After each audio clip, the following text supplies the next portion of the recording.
Affrontement entre manifestants et police anti-émeute. Une énorme société immobilière chinoise est en train de s'effondrer. Et cela envoie des ondes de choc à l'ensemble de l'économie chinoise.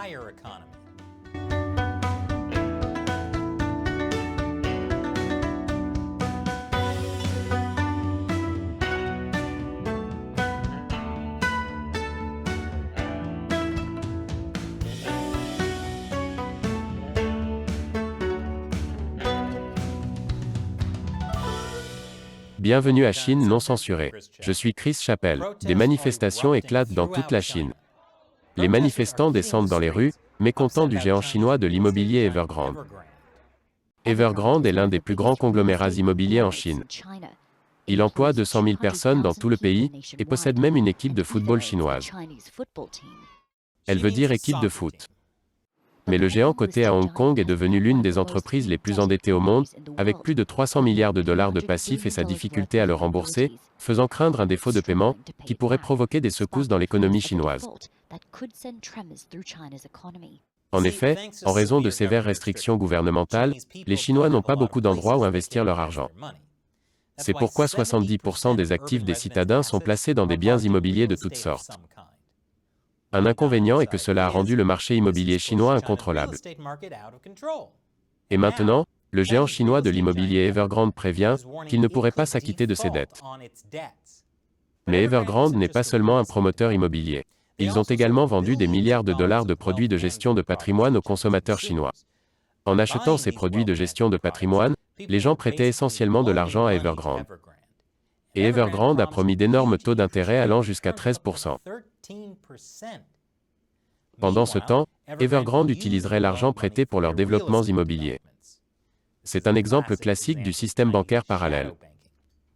Mais Evergrande est maintenant en retard sur le remboursement de certains de ses produits de gestion de patrimoine, ce qui a conduit à une crise. Au cours de la semaine dernière, des manifestations ont éclaté dans les bureaux d'Evergrande. Les propres employés d'Evergrande protestent, parce que l'entreprise les a incités à acheter leurs produits de gestion de patrimoine. Et maintenant, ils ne récupèrent pas leur argent.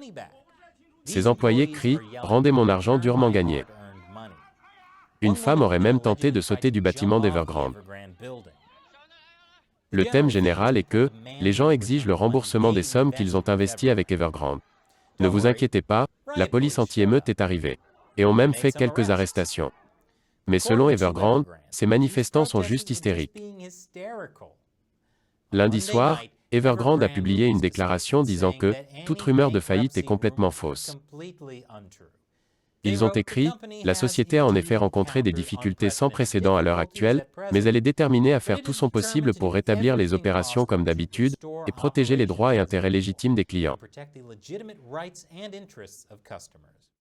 Vous voyez, il n'y a pas de quoi s'inquiéter.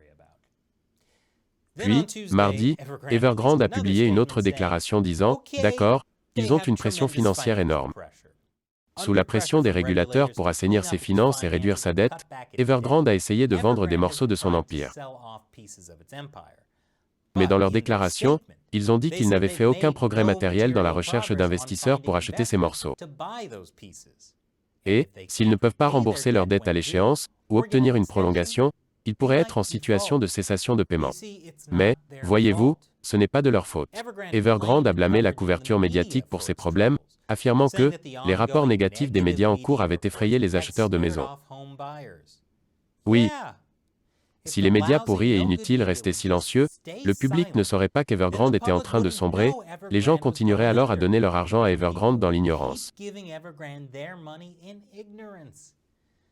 Mais grâce à ces médias stupides, le public le sait, et il est en colère. Mais ce n'est pas seulement la couverture médiatique des manifestations qui a rendu les choses difficiles pour Evergrande. Leurs problèmes couvaient depuis un moment. Les actions d'Evergrande ont perdu les 4/5 de leur valeur au cours de la dernière année. Et les protestations se sont multipliées. En juillet, nous avons couvert une autre série de manifestations contre Evergrande qui sont devenues assez violentes. Je vais mettre un lien vers cet épisode ci-dessous. Comme je l'ai dit plus tôt, ces dernières protestations concernent les produits de gestion de patrimoine d'Evergrande. La semaine dernière, Evergrande a déclaré qu'ils imposeraient de longs délais de remboursement aux détenteurs de produits de gestion de patrimoine. En d'autres termes, les gens ont prêté de l'argent à Evergrande, et maintenant, Evergrande veut prendre son temps pour le rembourser.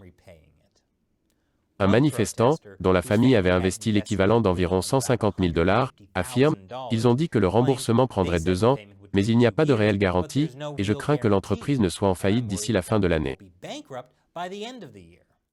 Après la vague de protestations, Evergrande a déclaré qu'ils offriraient différents plans de remboursement à ses investisseurs en colère, comme les rembourser plus rapidement. Mais les plus gros problèmes d'Evergrande ne sont pas terminés. Et Evergrande lui-même est maintenant devenu un problème politique pour le Parti communiste chinois. Je vous expliquerai comment après la pause. Bienvenue. Chaque fois qu'une grande entreprise chinoise connaît un problème financier, ça peut devenir un problème politique pour le Parti communiste chinois. Vous voyez, vos petits investisseurs chinois sont attirés par la promesse de rendements élevés et négligent les risques parce qu'ils pensent que le Parti communiste sera là pour les renflouer. Par exemple, en 2020, après que le conglomérat Ashena a commencé à avoir des problèmes financiers majeurs, le gouvernement chinois a pris la relève et a commencé à vendre ses actifs pour rembourser les investisseurs.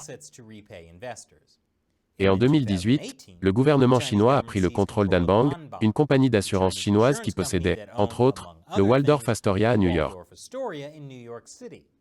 Et puis ils ont condamné le président d'Anbang à 18 ans de prison pour fraude. Et ne détestez pas le joueur. Détestez la corruption systémique causée par un régime qui étouffe la libre concurrence économique. Mais le fait est qu'avec Anbang et Ashena, et maintenant potentiellement Evergrande, le régime chinois prend le contrôle des soi-disant entreprises privées quand elles échouent.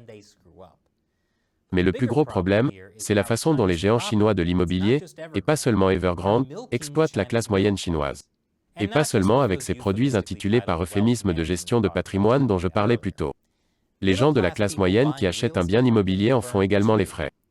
Ces acheteurs investissent leurs économies dans des appartements de promoteurs qui ne sont pas encore construits.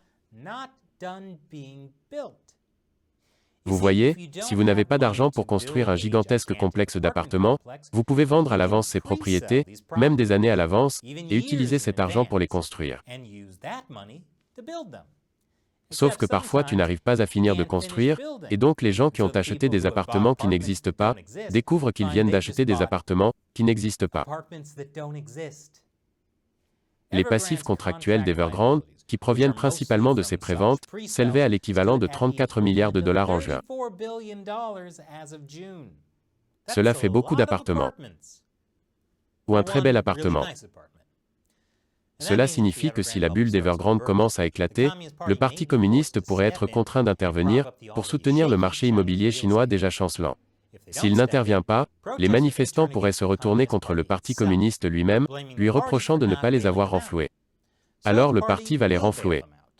Et cela continuera à faire gonfler la bulle immobilière déjà gonflée. Mais si cette bulle commence à éclater, le Parti communiste interviendra et soutiendra ça.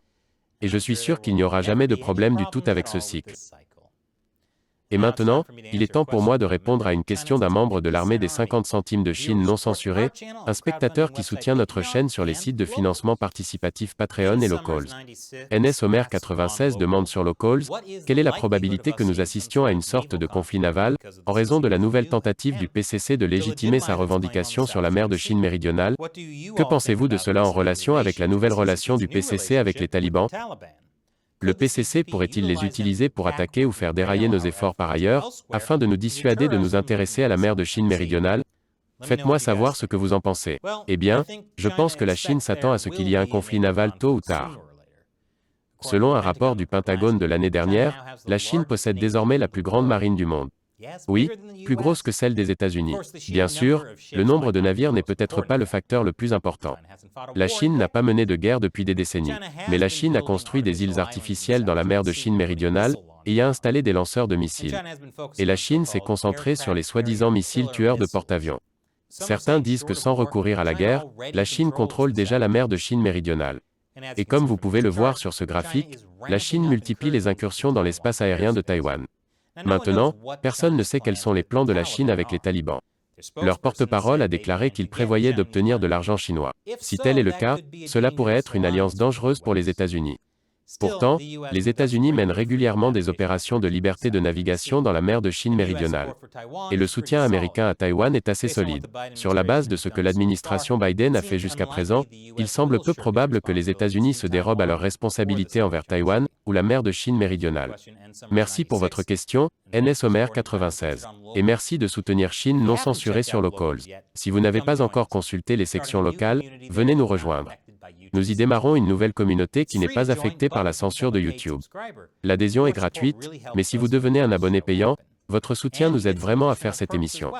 Et vous bénéficiez des avantages supplémentaires, comme nous faire répondre à vos questions dans nos diffusions en direct, exclusives aux sections locales. Si vous n'avez pas encore vu notre communauté, venez la découvrir sur chinauncensored.locals.com. Encore une fois, je suis Chris Chappell. Merci d'avoir regardé Chine non censurée.